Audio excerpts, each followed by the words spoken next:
नमस्कार। आपका अखबार के YouTube चैनल पर आपका स्वागत है। मैं हूं प्रदीप सिंह। क्या भारतीय जनता पार्टी इस देश के हिंदू जनमानस का मूड समझने में, उसके संकेत समझने में, वो जो उस इच्छा जाहिर कर रहा है उसको समझने में पिछड़ रही है, उसको नज़रअंदाज कर रही है या किसी और चीज़ का इंतज़ार कर रही है?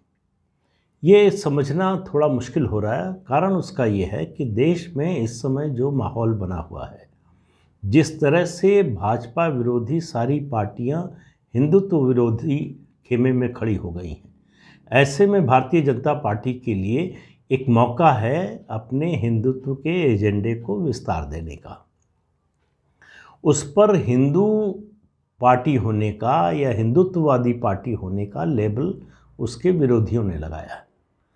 और बीजेपी, आप देखिए, जनसंघ के समय की बात छोड़ दीजिए, कम से कम 1980 से जो है, अगर आप बीजेपी को देखें तो समय समय पर वो इस लेवल को उतारने की कोशिश करती हुई दिखाई देती रही है।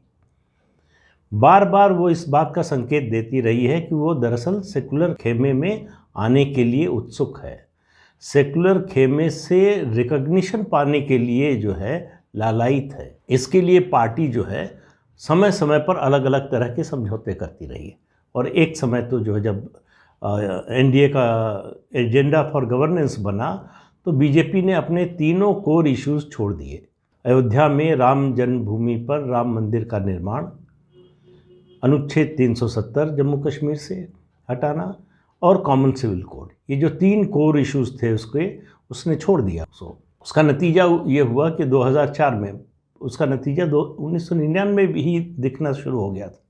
1998 में पार्टी को 59 सीटें मिली थी उत्तर प्रदेश से लोकसभा की, और 1999 में सिर्फ 1-1.5 साल के अंतर में पार्टी की सीटें घटकर 29 रह गई। उसके बाद 2004 में उससे भी ज़्यादा घटकर केवल 10 सीटों पर आ गई और सत्ता से बाहर हो गई। फिर भी भारतीय जनता पार्टी ने जनता का, खासतौर से हिंदू मतदाता इसलिए बार बार कह रहा हूँ क्योंकि भारतीय जनता पार्टी को मुसलमान मतदाता वोट देता नहीं, वो उस पार्टी को वोट देता है जो बीजेपी को हरा सके। तो बीजेपी जब भी चुनाव मैदान में उतरती है तो 15 से 20% अलग अलग राज्यों में आबादी के हिसाब से, बल्कि कई राज्यों में 30% तक वो माइनस में होती है। पहले दिन से ही, चुनाव में जाने से पहले ही पता होता है कि 15%, 20%, 25% या 30% वोट तो हमको मिलेगा ही नहीं, हमको बाकी 85 या 70% पे से वोट लेना है। लेकिन 2014 के बाद से ये स्थिति बदली, खासतौर से जब पार्टी को पूर्ण बहुमत मिला।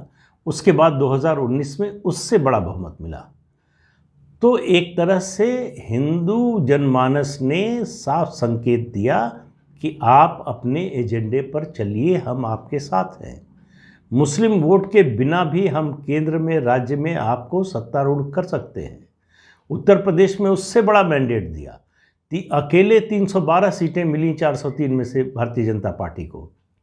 उसका एक ही मैसेज था कि हिंदुत्व का एजेंडा, जो भारत देश में हिंदुओं को द्वितीय दर्जे का नागरिक बनाने की कोशिश हो रही है, उनके चाहे धार्मिक मामले हो, सांस्कृतिक मामले हो, तीज त्यौहार के मामले हो, उन सब पर विपक्षी दलों से लेकर इंटेलेक्चुअल्स यहाँ तक कि अदालतों का जो रवैया है वो हिंदू समाज को पसंद नहीं है, वो उसके विरोध में है।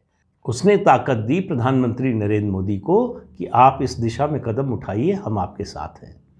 और इसका सम्मान किया उन्होंने जब उन्होंने जम्मू कश्मीर से अनुच्छेद 370 को अमेंड किया, 35A को हटाया। उसके बाद जब सरकार की कोशिशों से अदालत में तेजी से मामला चला राम जन्मभूमि का, और फैसला आया और हिंदुओं के पक्ष में आया, भव्य राम मंदिर के निर्माण का रास्ता प्रशस्त हुआ और निर्माण हो रहा है। बहुत जल्दी जो है भव्य राम मंदिर अयोध्या में आपको देखने को मिलेगा। काशी विश्वनाथ कॉरिडोर का जो काम हाथ में लिया वो अब पूरा होने जा रहा है। 13 दिसंबर को प्रधानमंत्री उसका उद्घाटन करने वाले हैं। उसके अलावा 3 तलाक पर कानून बनाना, उसको कानून बनाकर उस पर रोक लगाना, ये जो काम हुए, एजेंडा में जो था, जो मुद्दे थे, उनमें से केवल कॉमन सिविल कोड बचा है कि कैसे शरिया के राज से जो है बाहर निकाला जाए जो बचे हुए नागरिक हैं। हिंदुओं के लिए तो कॉमन सिविल कोड पहले से है, लेकिन बाकी जो धर्मों के लोग हैं उनके लिए नहीं है। तो एक देश में कानून तो एक ही होना चाहिए, चाहे वो अपराध की दंड संहिता हो चाहे नागरिक दंड संहिता हो। ये कैसे हो सकता है कि अपराध की दंड संहिता में तो देश का कानून एक होगा, संविधान के मुताबिक होगा, और दूसरे नागरिक संहिता के मामले में अलग होगा। तो ज़रूरत यूनिफॉर्म सिविल कोड की है, लेकिन वो भी हो जाएगा। सवाल ये है कि बीजेपी लंबे समय से, जब से अयोध्या का आंदोलन शुरू हुआ और 370 के मामले में तो जनसंघ के समय से, डॉक्टर श्यामा प्रसाद मुखर्जी के समय से इस मुद्दे को उठाती रही है। तो बीजेपी इन 3 मुद्दों से आगे, इतने लंबे समय तक 3 मुद्दों पर डटी रही कि उससे आगे क्या है, क्या रोड मैप होगा और कौन से नए मुद्दे होंगे, इसके बारे में शायद अभी सोचा नहीं। अगर सोचा है तो उसके बारे में लोगों को बताया नहीं। लोग बेचैन हो रहे हैं, ये बेचैनी बढ़ रही है। और क्यों मैं कह रहा हूँ ये बेचैनी बढ़ रही है, दिखाई दे रही है अलग अलग मुद्दों पर। सुप्रीम कोर्ट ने और कई राज्यों की सरकारों ने, बल्कि कहें ज़्यादातर राज्य सरकारों ने, दीपावली के मौके पर पटाखे जलाने पर रोक लगाई। और उसका विरोध जिस तरह से, जिस शिद्दत से, जिस उत्कटता से गांव से लेकर शहर तक, शहर से महानगर तक हुआ, वो एक संकेत था सरकार को कि ये अब और बर्दाश्त नहीं है। हमारे त्योहारों के खिलाफ इस तरह की बात करना, हमारे त्योहारों को लेकर इस तरह का रवैया अपनाना और उनको पर रोक लगाने की कोशिश होना कि होली आएगी तो आपको पानी की चिंता हो जाएगी, दीपावली आएगी तो आपको पर्यावरण की चिंता हो जाएगी। दीपावली एक दिन आती है साल में, पटाखे एक दिन जलते हैं, और बाकी 364 दिन क्या प्रदूषण नहीं रहता है? क्या प्रदूषण उसी एक दिन के कारण होता है? ठीक है, किसी भी कारण से नहीं होना चाहिए, लेकिन हर चीज़ एक अनुपात में अच्छी लगती है। अगर आप कांवड़ यात्रा पर रोक लगाते हैं कि इस समय कोविड का प्रकोप है, तो आप बकरीद पर रोक क्यों नहीं लगाते? आपको जानवरों की चिंता होती है जल्लीकट्टू के मामले पर और उस पर प्रतिबंध लगाते हैं, लेकिन आप बकरीद पर, बकरे काटे जाने पर आपको जानवरों की चिंता नहीं होती, पशुओं की चिंता उस समय नहीं होती है। ये ऐसे मुद्दे हैं। उसके अलावा आप देखिए जिस तरह से अभी सबसे ताज़ा मुद्दा जो है वो है उत्तराखंड का। उत्तराखंड में त्रिवेंद्र सिंह रावत की सरकार ने सारे मंदिरों का अधिग्रहण कर लिया, मंदिरों को सरकारी जो है प्रबंधन में ले आए। उसका विरोध हुआ, नहीं सुना उन्होंने, आखिर पार्टी को हटाना पड़ा उनको मुख्यमंत्री पद से। और पिछले दिनों जब वो केदारनाथ धाम गए तो वहाँ पुरोहितों ने, पंडितों ने और वहाँ के स्थानीय लोगों ने उनको मंदिर में दर्शन नहीं करने दिया। वो भारतीय जनता पार्टी के पूर्व मुख्यमंत्री हैं, स्वयंसेवक रहे हैं। इससे आप अंदाज़ा लगाइए कि लोग चाहते क्या हैं, और उनको वापस भेज दिया। आखिर में पुष्कर सिंह धामी ने साहस जुटाया, एक बड़ा फैसला और साहसिक फैसला लिया कि उस एक्ट को वापस ले लिया। लेकिन सवाल ये है लोगों के मन में, देखिए ये क्यों हुआ विरोध? क्योंकि बीजेपी दक्षिण में अभी जब चुनाव हुए विधानसभा के, तो खासतौर से तमिलनाडु में मंदिरों को सरकारी कब्जे से मुक्त कराने की मांग कर रही थी। ये उसका इलेक्शन इशू भी था। लेकिन जहां आप सत्ता में हैं वहां आप सरकारी कब्जा करेंगे, और जहां सत्ता में नहीं है वहां कब्जा हटाने की मांग करेंगे। तो ये लोग सुनने को तैयार नहीं हैं।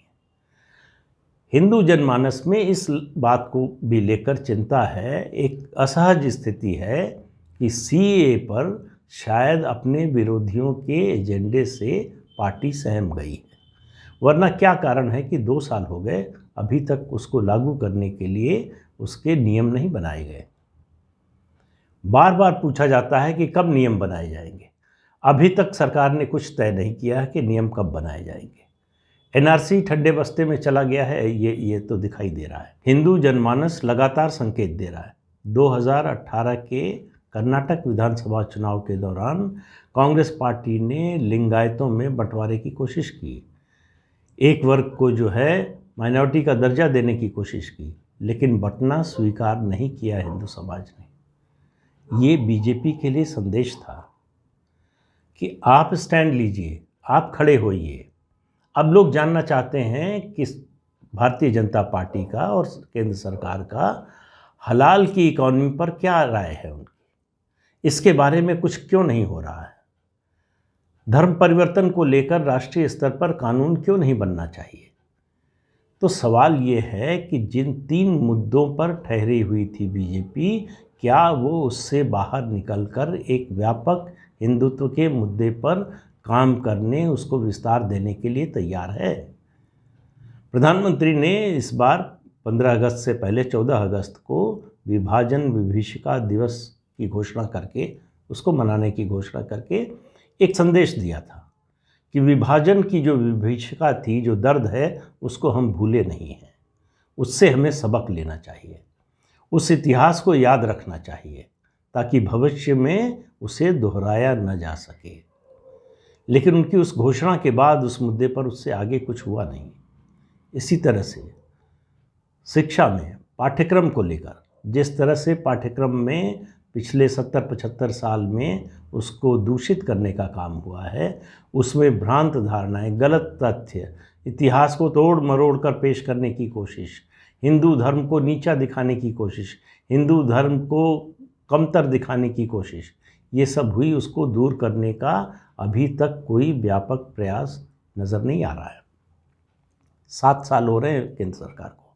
ये मुद्दे ऐसे हैं जिन पर ये मामला ये ऐसा लग रहा है कि लोग तैयार हैं, लेकिन सरकार की तैयारी लगता है कम है। वरना कोई कारण नहीं है कि जिन मुद्दों पर लोग समर्थन करने का मन बना चुके हैं, तैयार हैं पूरी तरह से, उन पर सरकार प्रोएक्टिव क्यों नहीं दिख रही है। लोगों को ये लग रहा है, मैं ये नहीं कह रहा हूँ कि सरकार सोच नहीं रही होगी, योजना नहीं बना रही होगी, या पार्टी नहीं ऐसा कर रही होगी, मुझे पता नहीं है, लेकिन जानकारी जो बाहर आ रही है उससे ऐसा नहीं लग रहा है। और 2024 की बात हम लोग खूब करते हैं, 2025 को याद रखना चाहिए, ज़्यादा शिद्दत से याद करना चाहिए, ज़्यादा ध्यान देकर। 2025 में राष्ट्रीय स्वयंसेवक संघ के 100 साल हो जाएंगे। एक ऐसी संस्था जिसको ख़त्म करने की हर संभव कोशिश हुई, जिसको ख़त्म करने के लिए पूरी भारत सरकार की ताकत लगी और बार बार लगती रही, केवल गांधी हत्या के बाद नहीं है, उसके बाद इमरजेंसी में प्रतिबंध लगा संघ पर, उसके बाद जब 6 दिसंबर को विवादित ढांचा गिरा, उसके बाद बीजेपी की 4 सरकारों को बर्खास्त किया गया और संघ पर प्रतिबंध लगा। इतने प्रतिबंध झेलकर, इतनी प्रताड़ना झेलकर, पूरे इंटेलेक्चुअल माइट जिसके पीछे सरकार खड़ी थी, भारत सरकार खड़ी थी, राज्यों की सरकार खड़ी थी, तमाम विपक्षी दल खड़े थे, उसके बावजूद यहाँ तक एक संस्था पहुँच रही है। उसकी पहचान हिंदुत्व से, भारतीय संस्कृति से है, उसको भी बताना चाहिए अपना एजेंडा। ये जो पॉलिटिकली करेक्ट होने की कोशिश बार बार होती है, बीजेपी की बात समझ में आती है। बीजेपी को चुनाव लड़ना है, उसको वोट हासिल करना है। बीजेपी पॉलिटिकली करेक्ट होने की बीच बीच में बात करे तो उसकी ज़रूरत समझ में आती है। संघ को ऐसा क्यों करना चाहिए? संघ को ऐसे मुद्दों पर एपोलोजेटिक क्यों होना चाहिए?